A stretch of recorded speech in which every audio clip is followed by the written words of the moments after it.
The valley was quiet before the shouting began.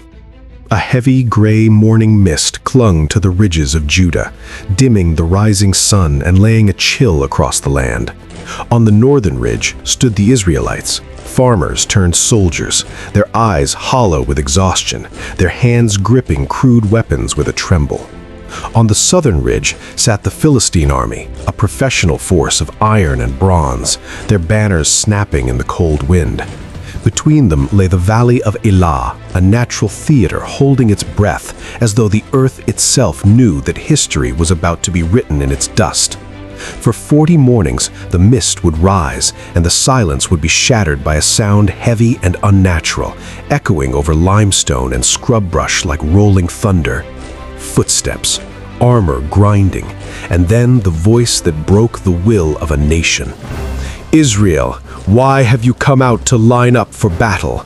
Am I not a Philistine, and are you not the servants of Saul? Choose a man and have him come down to me. The Philistine ranks parted like a dark curtain, and something massive stepped forward. First a shadow, then a shape, then a towering figure no ordinary womb could produce.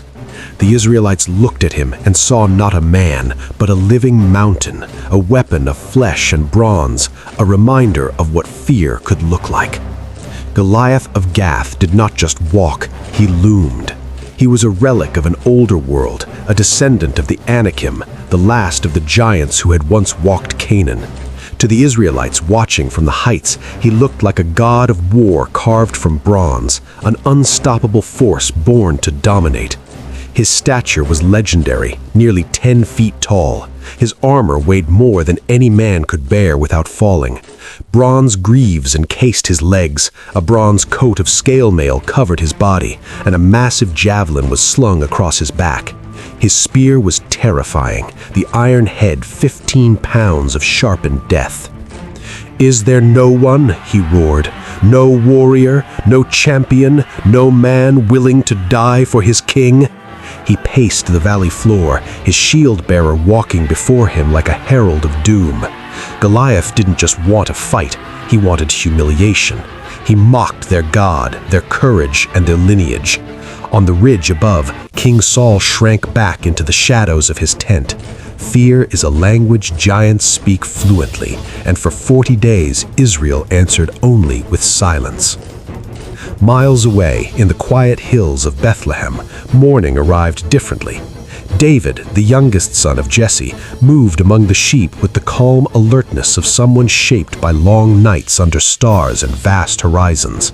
His hands were not calloused by swords, but by the rough wool of lambs and the smooth wood of a staff. He hummed softly, feeling the heartbeat of the hills. To David, the wilderness was not a place of danger, but a sanctuary. He had spent years in solitude, learning the language of the wind and the patterns of the stars.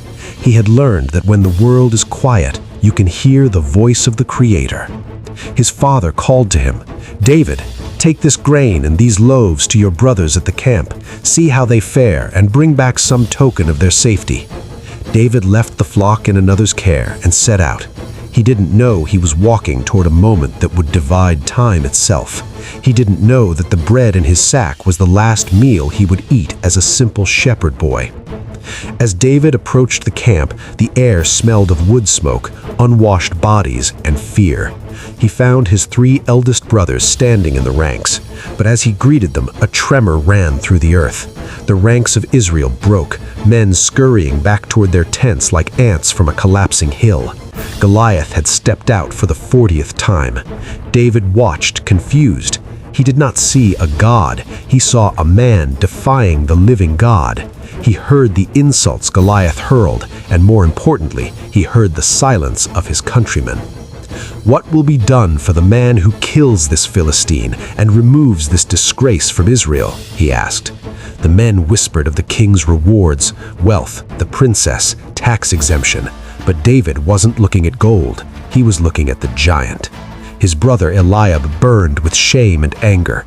"Why are you here? You came only to watch the battle." David looked at him calmly. "Can I not even speak?" Word of the boy who was not afraid reached King Saul. David was brought before him. "Let no one lose heart on account of this Philistine," David said. "Your servant will go and fight him." Saul almost laughed. "You are not able. You are only a young man. He has been a warrior from his youth." David stepped closer. "Your servant has kept his father's sheep.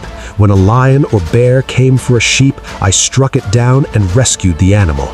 This Philistine will be like one of them, because he has defied the armies of the living God.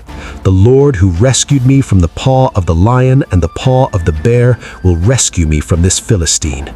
Saul searched David's face and saw not reckless fire, but steady faith. "Go," he said. "The Lord be with you." Saul tried to equip David with his own armor. David tried to move, but the bronze and steel weighed him down. "I cannot go in these," David said. He removed the armor, stepping into the sunlight wearing only his tunic, carrying his shepherd's staff and sling. By a small stream, he selected 5 smooth stones, feeling their weight, their balance, their aerodynamics. He placed them carefully in his pouch. He felt the weight of destiny settle lightly on his shoulders. The descent into the valley felt endless. Thousands of men fell silent. Only the crunch of David's sandals broke the quiet.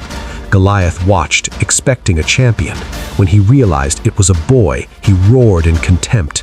"Am I a dog that you come at me with sticks?" he shouted. "Come here and I'll give your flesh to the birds." David stopped in the shadow of the giant. "I come against you in the name of the Lord Almighty. This day the Lord will deliver you into my hands, and the whole world will know there is a God in Israel." Goliath began to move, a mountain of metal, the ground vibrating under his feet. He raised his spear, ready to strike. David did not retreat. He ran. His hand reached into his pouch, closing around a stone. He fitted it into his sling, whirling it above his head. The stone disappeared through the air. Crack! It struck Goliath's head, sinking into his skull. The giant's legs turned to water. His spear clattered to the ground. For a heartbeat, he froze. Then he fell, the sound of his armor echoing like a collapsing building. Silence. Absolute silence. David ran to the fallen giant. He drew Goliath's massive sword and lifted the head of the giant. From the Israelite ridge erupted a roar, not of fear, but of liberation. The Philistines, seeing their God-man dead at the hands of a boy, fled in chaos. David had faced the impossible and won, not with the tools of war, but with faith and courage. The valley of Elah would never be the same. The blood of the giants soaked into the soil, but the spirit of the people was reborn. David stood in the center of the valley, wind catching his hair, looking to the horizon. He had started the day as a shepherd. He ended it as a king in waiting. The story of David and Goliath is not about luck. It is a testament that giants are only as big as our fear allows them to be. The shepherd did not win because he was a better soldier. He won because he was a better believer. When you face your giants, don't look at the size of the shadow. Look at the source of the light. If this story inspired you, remember that every one of us faces our own giants. What is your Goliath? Take a step forward today. Face it with courage. Share your thoughts in the comments, and don't forget to like and subscribe for more stories that remind us what is possible when we believe.